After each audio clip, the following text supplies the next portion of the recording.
शाम को 4 बजे से लेकर 7 बजे के बीच में शंकर और पार्वती के भ्रमण का समय रहता है। मेरे देवाधिदेव महादेव और माता पार्वती के भ्रमण का समय, भगवान शंकर पार्वती घूमने को निकले। इसलिए हमारा सनातन धर्म कहता है शाम के समय पर माताओं को झाड़ू नहीं लगाना चाहिए, शाम के समय पर माताओं को चूड़ी बिछिया नहीं बदलना चाहिए, शाम के समय पर माताओं को मांग में सिंदूरा नहीं भरना चाहिए, शाम के समय पर माताओं को बाल नहीं बांधना चाहिए, शाम के समय पर माताओं को चौखट पर नहीं बैठना चाहिए। उसका कारण क्या है? क्योंकि पार्वती जी ने भगवान भोलेनाथ जी से कहा था कि तुम मुझे रोज शाम के समय प्रदोष काल में भ्रमण के लिए लेकर जाते हो, मेरे लिए आज्ञा क्या है? शंकर भगवान ने कहा सुनो पार्वती, मंदिर के अंदर नंदी रहता है, जाने वाला यात्री जब मंदिर में मेरा दर्शन करने आता है तो नंदी के कानों में कहकर जाता है कि शिव जी को मेरे यहाँ लेकर आना। मैं नंदी के अनुसार उनके घर जाता हूँ, मेरा काम है उनका कल्याण करना और तेरा काम है उनके घर की नारी को अखंड सौभाग्यवती का वर प्रदान करना, ये तेरा काम। तब पार्वती माता ने कहा अखंड सौभाग्यवती होने का वर मैं तो दे दूंगी, पर उस समय पर माताएं चूड़ी बदल रही होगी, हाथ से चूड़ी निकाल रही होगी तो मैं वर कैसे दे सकती हूँ? मांग भर रही होगी तो मैं वर कैसे दे सकती हूँ? उस समय पर चूड़ी बिछिया बदला जा रहा होगा तो मैं वर कैसे दे सकती हूँ? उस समय पर झाड़ू लग रही होगी तो मैं लक्ष्मी को वहां कैसे भेज सकती हूँ? आप बताओ। तो शंकर भगवान ने कहा प्रदोष का समय एक ऐसा समय होता है, शाम का समय ऐसा होता है जिस समय पर केवल शंकर और पार्वती की आराधना का समय होता है।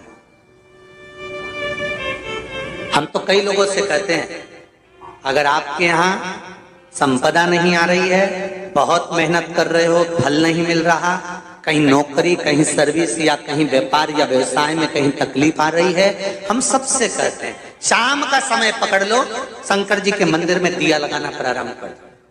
शिव मंदिर में अगर दिया नहीं लगा रहे हो तो बेलपत्री के पेड़ के नीचे दिया लगा।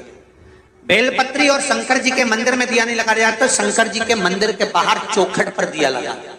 इतना भी नहीं कर सकते तो अपने घर के बाहर अपने द्वार पर दिया लगा दो और शंकर जी के नाम का श्री शिवाय नमस्तुभ्यम बोलकर शंकर भगवान को याद कर कर अपनी कामना कर कर बाबा का स्मरण कर कर पंचाक्षर मंत्र नमः शिवाय, षडाक्षर मंत्र ओम नमः शिवाय, द्वादशाक्षर मंत्र ओम नमो भगवते वासुदेवाय, जो मंत्र तुमको याद है उसका स्मरण कर कर लक्ष्मी हो चाहे नारायण हो चाहे राम हो चाहे कृष्ण हो स्मरण कर कर शाम के समय बाहर दिया लगा दो, दरवाजे के पास लगा दो। वो सुनेगा जरूर, आएगा तो उसका वेलकम जरूर होगा और वो कुछ देकर जरूर जाएगा।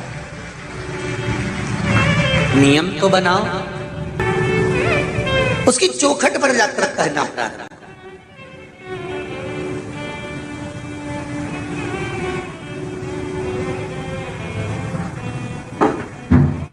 बृहस्पति महाराज ने कहा कि शाम का समय जो प्रदोष का समय होता है उस समय पर इंद्रदेव तुम शंकर जी की आराधना करो। शिव आराधना से शंकर जी जो मार्ग प्रशस्त करेंगे, शिव आराधना से जो शंकर जी कहेंगे वो तुम करना।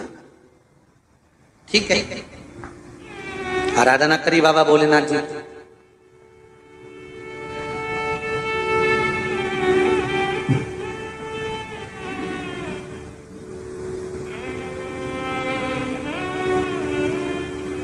मालूम नहीं था इंद्रदेव को।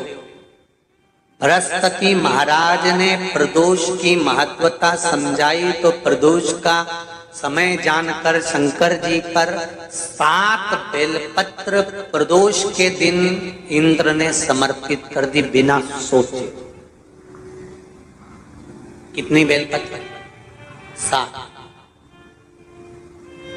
प्रदोष का व्रत करो चाहे ना करो, मंदिर में चढ़ी हुई बेलपत्र को उठा लो,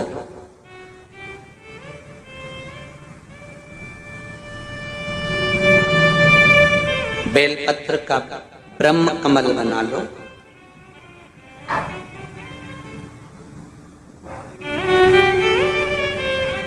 ब्रह्म कमल का मतलब होता है डंडी बीच में रहे, आसपास पत्तियां रहे। 7 पत्ती का ब्रह्म कमल बनाकर, जैसे ये पत्तियां हैं एक जैसी रखी हुई हैं तो इसको फैला लिया 7 पत्ती को, आपस में फैलाकर ब्रह्म कमल बना लें। प्रदोष का व्रत करें ना करें, जरूरी नहीं है कि वृक्ष से ही पत्ती लेकर आओगे तो ही शंकर जी को चढ़ाओगे। शिव जी पे से चढ़ी हुई उठाकर धोकर ब्रह्म कमल बनाकर बाबा से विनय कर कर, हे प्रभु आज मैं इस काम के लिए जा रहा हूं, बाबा मेरा यह कार्य है, बोलकर श्री शिवाय नमस्तुभ्यम बोलकर शिवलिंग पर समर्पित कर दो। दिन भर के प्रदोष व्रत का फल बाबा एक बेलपत्री समर्पित करने पर ही प्रदान कर देता है। शिव प्रदोष व्रत कर रहे हो उससे बढ़कर कोई प्रसन्नता नहीं, पर नहीं कर रहे तो प्रदोष के दिन या 12 महीने शिवरात्रि आती है। कर्पूर गौरम करुणावतारम, आप स्वयं कपूर की भांति हैं महाराज। कपूर जानते हो? अरे बोलो तो चमके। आरती में कब जलाया जाता है? जब आरती पूरी हो जाती है। कपूर क्यों जलाया जाता है? बोलते जाओ। कपूर जलाना क्यों जरूरी है?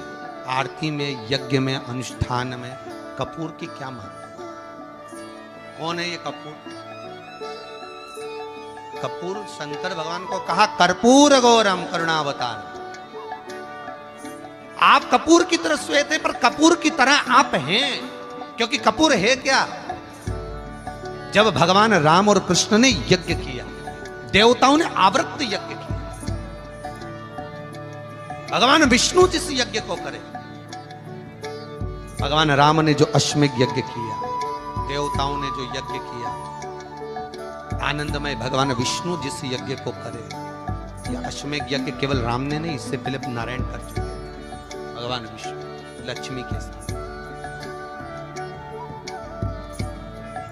अश्वमेध यज्ञ का अश्व राम जी के समय पर तो लवकुश ने पकड़ा था, पर विष्णु भगवान के समय पर वो यज्ञ का घोड़ा सब दूर घूमता रहा। वो अश्व जो आया वापिस, तो भगवान विष्णु से उस अश्व ने निवेदन करा कि अब मुझे करना क्या, मैं सब दूर से आ चुका, या मैं पृथ्वी पर ऐसे ही भ्रमण करता रहूंगा, जगत में ऐसे ही घूमता रहूंगा। तब भगवान विष्णु ने भगवान शंकर से निवेदन करा कि इस अश्व का क्या करें। शंकर भगवान ने 33 कोटि देवताओं को विराजमान किया। शंकर अपने अंदर 33 कोटि देवताओं को बिठाकर, तब भगवान शंकर ने हाथ में गंगा का जल लेकर उस अश्व पर छोड़ा, तो उसको कपूर बना दिया। कपूर बनाकर उसको यज्ञ में समर्पित कर दिया। भगवान विष्णु से कहा, सुनो विष्णु, यज्ञ की पूर्ण आहुति पर ये कपूर के रूप में ये अश्वमेध यज्ञ के अश्व को दान दिया गया।